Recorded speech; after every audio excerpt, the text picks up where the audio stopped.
Some cases don't go cold. They don't fade. They don't rest. They wait. For 22 years, this one waited in silence, locked away, buried under layers of authority, stamped with warnings no one dared to question. Until the night someone made a mistake, and everything came back. It was just after midnight when the system flagged it. No alarms, no flashing lights, just a quiet notification buried deep inside a federal database, something most people would have ignored. Unauthorized file activity detected. At first it looked like a glitch. Old systems do that. Ghost errors, false pings. Except this time, the file wasn't supposed to exist. The case number hadn't been accessed since 2003. It had been sealed so tightly that even its name was removed from searchable records. Yet there it was, active, open, breathing again. When the duty officer pulled up the details, his heart skipped. The screen showed a single line. Case R2197. Status changed, no explanation. No user ID. No timestamp that made sense. Just one impossible truth. Someone or something had reopened a classified FBI case that had been dead for 22 years. By sunrise, the room was full. Not crowded, controlled. The kind of room where people lower their voices instinctively, even when no one tells them to. A steel table. White lights, no windows. The file sat in the center. Thick, heavy, old. It didn't look dangerous, but everyone in the room felt it. Because this wasn't just paperwork. This was history someone had tried very hard to erase. The woman standing at the head of the table didn't sit down. She never did. Assistant Director Evelyn Ross had learned early in her career that sitting made people feel comfortable and comfort made them careless. She stared at the folder without touching it. "Tell me," she said calmly, "why this file exists." No one answered.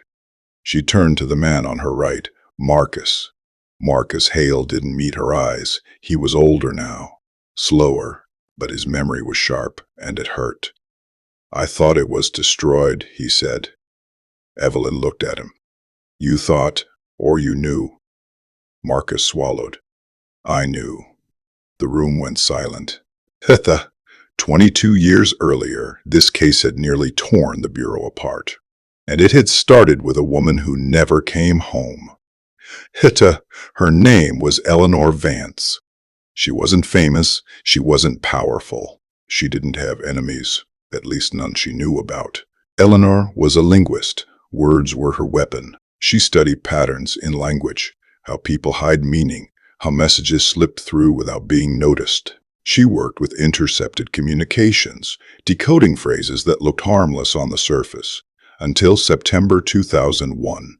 That's when everything changed. 3 days after the attacks, Eleanor left her office like she always did. Same coat, same bag, same quiet wave to the security guard. She never made it home. Her car was found that evening, parked neatly outside a small public library. Engine off. Keys still in the ignition. Purse untouched. No signs of struggle. No broken glass. It looked peaceful. Too peaceful. At first they said she was overwhelmed. People were scared back then. People ran. People disappeared. But Eleanor didn't run, because Eleanor left behind something she never should have. On her work computer, investigators found a document saved under a boring name, something designed not to draw attention. Inside were sentences that didn't make sense. Words repeated. Phrases rearranged. Patterns hidden inside patterns. To most people, it looked like nonsense. To Eleanor, it was a map. She had discovered a coded communication system buried inside everyday language messages hidden in plain sight. And the deeper she went, the more afraid she became. 3 days before she vanished, Eleanor sent an email to a colleague. It was short, no details, just one sentence. "If something happens to me, don't believe the simple answer." That email almost didn't make it into the file. Almost. The investigation escalated fast. Too fast. Phones went dead mid-call. Security footage corrupted itself. Witnesses changed their stories or stopped talking altogether. And then something happened that no one could explain. A classified memo appeared in the system. No sender. No authorization trail. Just an instruction. Cease investigation. Seal all materials. File R2197. That order came from nowhere, and yet it was obeyed. Marcus Hale remembered the day they shut it down. He remembered the anger, the shouting, the look on Eleanor's sister's face when they told her the search was over. She didn't just vanish, Marcus had said back then. She was erased. His supervisor had leaned in close and whispered, "Some doors don't lead to answers. They lead to consequences." Back in the present, Evelyn Ross finally touched the file. The paper inside smelled old dust, ink, time. Someone had reopened it, not officially, not legally, which meant one thing. New evidence had surfaced. Evidence strong enough to wake a case the Bureau itself had buried. She opened the folder, and the first thing she saw made her blood run cold, because sitting on top place there carefully was a photograph that should not exist. It was Eleanor Vance, alive. The timestamp read, 3 days ago. The room froze. No one breathed. Marcus felt his chest tighten. "That's impossible," he whispered, but the photo didn't care. Eleanor stood in a crowded placeholder, thinner, but unmistakably her, and written on the back in black ink were 4 words, "You never stopped listening." Evelyn closed the file slowly. "This case," she said, her voice steady but low, "was reopened because someone wants us to know one thing." She looked around the room. She was never gone. And somewhere far away, hidden in the noise of the world of truth that had been silent for 22 years, began to speak again. The photograph changed everything, not because it proved Eleanor Vance was alive, but because it proved something worse. She had been alive this whole time. The room stayed silent long after Evelyn Ross closed the file. No one reached for their phone. No one asked questions, because questions meant responsibility, and responsibility meant consequences. Marcus Hale stared at the image burned into his mind, Eleanor standing in a public place, unaware or pretending to be, caught in a moment that should never have happened. 22 years. That was how long the Bureau had told itself a lie. She'd be in her 60s now, someone finally whispered. Marcus shook his head slowly. "That photo's recent. The timestamp isn't fake." Evelyn's jaw tightened.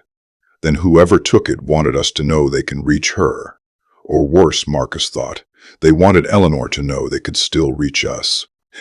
Within an hour, the case was upgraded. No paperwork. No digital trail. Just verbal authorization passed mouth to ear, the way dangerous things always moved. A new task force was formed. Small, quiet, trusted, and for the first time in 2 decades, the name R2197 was spoken again out loud. The first question was the simplest. Why now? Why wait 22 years to surface? Why not disappear forever? The answer came faster than anyone expected. At 4:06 p.m. that same day, an unmarked envelope arrived at a field office in Baltimore. No return address, no postage, just a name written carefully on the front. M. Hale. Marcus felt his pulse spike when the receptionist handed it to him. "Someone said it was urgent," she said. "Did they leave?" he asked. She shook her head. There was no one there. He didn't open it immediately. That was instinct, survival. Instead, he took it into a secured room, scanned it, logged it, and waited for Evelyn before breaking the seal. Inside was a single USB drive and a folded piece of paper. 4 words, written in the same black ink as the photograph. "You stopped looking." Marcus closed his eyes. "I knew it," he whispered. The drive contained one file, a video. No metadata, no creation date, just a title, EV. Statement Evelyn insisted they watch it together. No copies, no uploads, just one screen, one chance. Marcus hit play. The video opened on darkness, then sound, breathing, shallow, controlled. After a few seconds, Eleanor Vance stepped into frame. She looked older, not drastically but enough. Her hair was pulled back, streaked with gray. Her face carried lines that came from alertness, not age. She was alive in the way people become alive when they've survived something. She stared straight into the camera. "I don't know who will see this," she said, "but if you're watching, you reopen the file." Marcus felt his throat close. "She knew," he said quietly. "Etta." Eleanor didn't smile. "They told you I disappeared," she continued. "They told you there wasn't enough evidence. They told you to move on." She leaned closer. "That was a lie." She explained everything, not fast, not emotional, carefully, as if every word mattered. Etta. In 2001, Eleanor had discovered a communication network hidden inside public discourse newspapers, radio transcripts, even government press releases. It wasn't encryption, it was linguistic camouflage, meaning hidden not in words but in patterns, sentence lengths, word placement, rhythmic structures. Anyone could read it, only a few could understand it. Ada. At first she thought it was academic, then she noticed something terrifying. The patterns appeared before major events, market crashes, policy shifts, violent incidents, not predictions, instructions. "Ha ha ha ha ha, I reported it," Eleanor said, "to the task force." Her eyes hardened. "That's when they started watching me." Ha ha ha ha ha. Phones clicked strangely. Strangers stood too close in elevators. Emails disappeared before she could open them. Then came the meeting request. Unofficial, no record, just a time and a place. "They told me I had two choices," Eleanor said. "Disappear quietly, or become an example." So she ran. Not blindly, strategically. She wiped herself from systems that depended on language names, records, narratives. She used the very thing she understood best, words. "I didn't hide," she said. "I was hidden." The video ended. The room stayed silent. Evelyn exhaled slowly. "Who are they?" she asked. Marcus didn't answer. He was staring at something else. The timestamp on the video file. It wasn't recent. It was recorded 6 years ago. "Hada, she's been trying to contact us," Marcus said, "and someone kept intercepting it," Evelyn replied, which meant one thing. The network, Eleanor discovered, never stopped operating. And it had eyes inside the bureau. The task force moved fast. Too fast for comfort. They reopened Eleanor's original analysis documents, sealed for 2 decades. Patterns began to emerge again. Not old ones.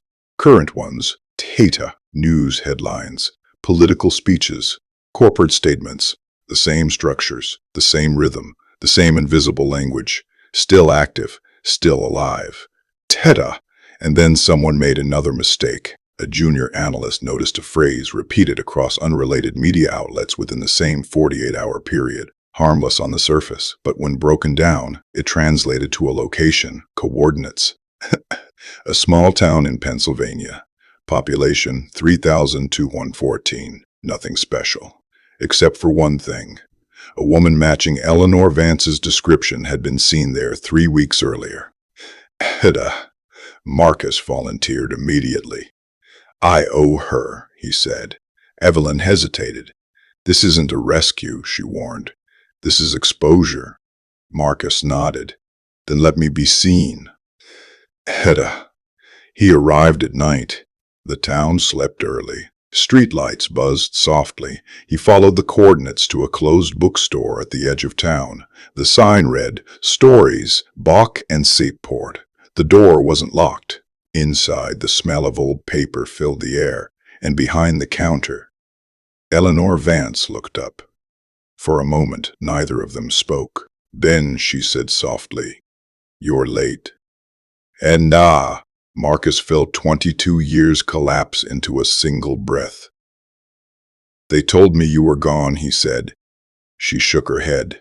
"I told you not to believe the simple answer." Ha! Eleanor explained why she resurfaced. The network was changing, becoming bolder, less careful. Someone new was leading it, and they were preparing something big. They don't erase people anymore, she said. They rewrite reality. Marcus frowned. To what end? Eleanor met his eyes. Control. Outside, a car engine started. Eleanor stiffened. They followed you, she whispered. Marcus reached for his weapon, but it was already too late. The lights went out.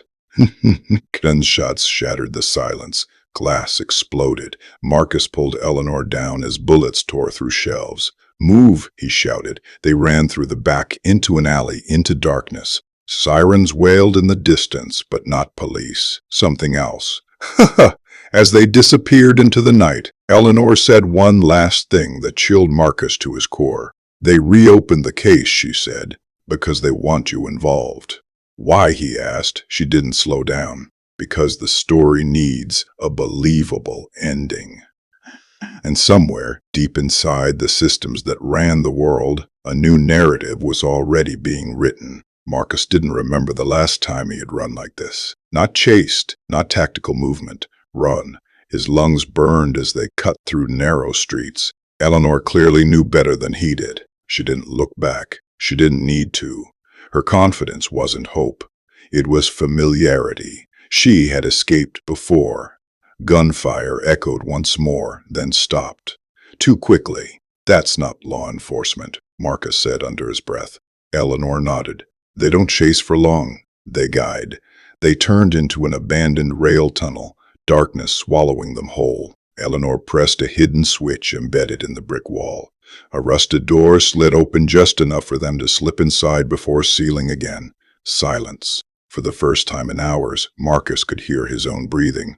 They wanted you seen, Eleanor said quietly. That was the point. Marcus leaned against the wall, catching his breath. You said they don't erase people anymore. They rewrite reality. Yes, she replied, and they're very good at it now. She led him deeper underground, where soft lights revealed a small room filled with handwritten notes, old radios, analog equipment, things that didn't talk to the internet, things that couldn't be listened to easily. This is where I've lived, she said, between words, between signals. Marcus stared at her. 22 years, why come back now? Eleanor finally looked tired. Because they're no longer hiding, she said. They don't need to. She pulled a folder from a metal drawer and handed it to him. Inside were transcripts, news broadcasts, political speeches, corporate announcements, all annotated in her precise handwriting. They've completed the system, she said. What began as coded coordination has become narrative control. Marcus flipped pages. You're saying they're scripting reality? Eleanor nodded. Not controlling events directly, controlling how people understand them. What they fear, what they ignore, what they accept. Marcus felt a chill crawl up his spine. And the Bureau? He asked. Eleanor didn't answer immediately. Then she said, they didn't just seal the case to protect themselves. Marcus froze. They sealed it, she continued, because parts of the Bureau were already compromised.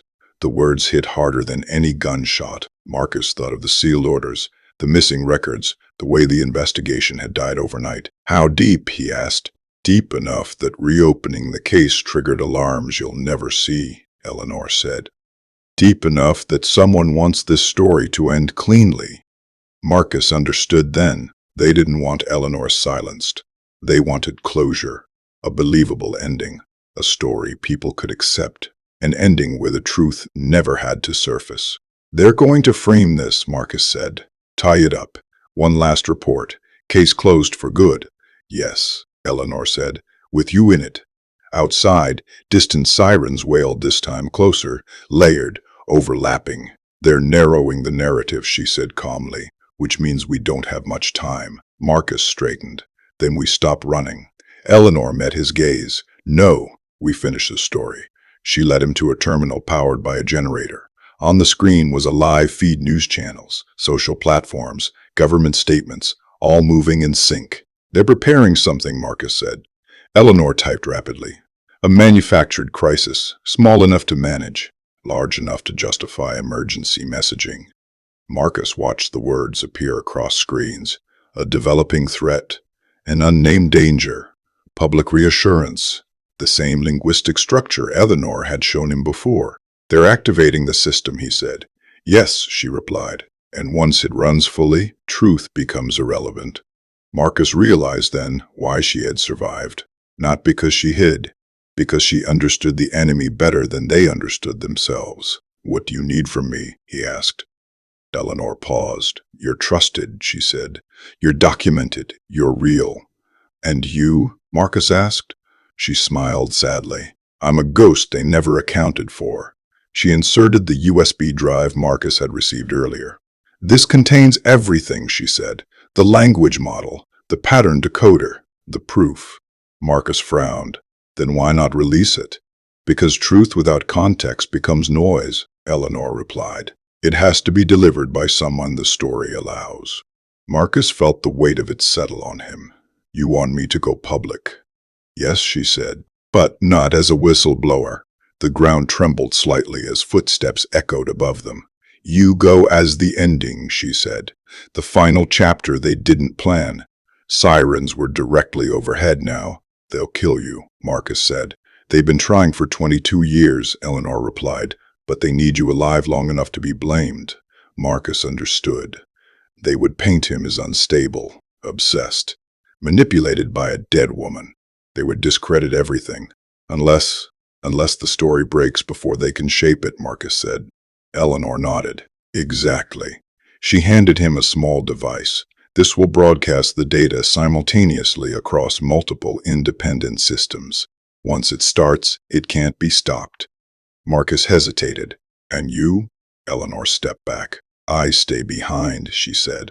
They need closure. Let them have it. No, Marcus said sharply. She met his eyes. Marcus, I was erased once. This time I choose how. The door above them burst open. Shouts echoed. Eleanor pressed the device into his hand. Tell them I wasn't missing, she said softly. Tell them I was listening. She pushed him toward the exit tunnel. Before he could protest, the lights went out. Marcus ran. Gunfire erupted behind him. He didn't look back. By the time he emerged into daylight, helicopters filled the sky. His phone vibrated endlessly. Emergency alerts, breaking news, contradictory statements. He activated the device. For 3 seconds, nothing happened. Then the world changed. Across networks, across platforms, across borders, Eleanor's system unlocked. The patterns revealed themselves. People began to see it. Headlines rearranged, speeches decoded, messages exposed. The invisible language became visible. The story collapsed. Within hours, officials denied everything. Within minutes, people stopped believing them. Marcus surrendered peacefully. As predicted, the narrative turned on him. But it was too late. The truth had already spread faster than control could catch it. Days later, Evelyn Ross stood alone in her office, watching the fallout. Careers ended. Agencies fractured. Trust shattered. She opened a final report. Case R21997, status closed. She added one line before sealing it. Subject was not lost. Subject was aware. Far away in the noise of the world, Eleanor Vance ceased to exist. And for the first time in decades, the silence felt honest. Because the story was finally complete. And this time, no one else was writing it for us.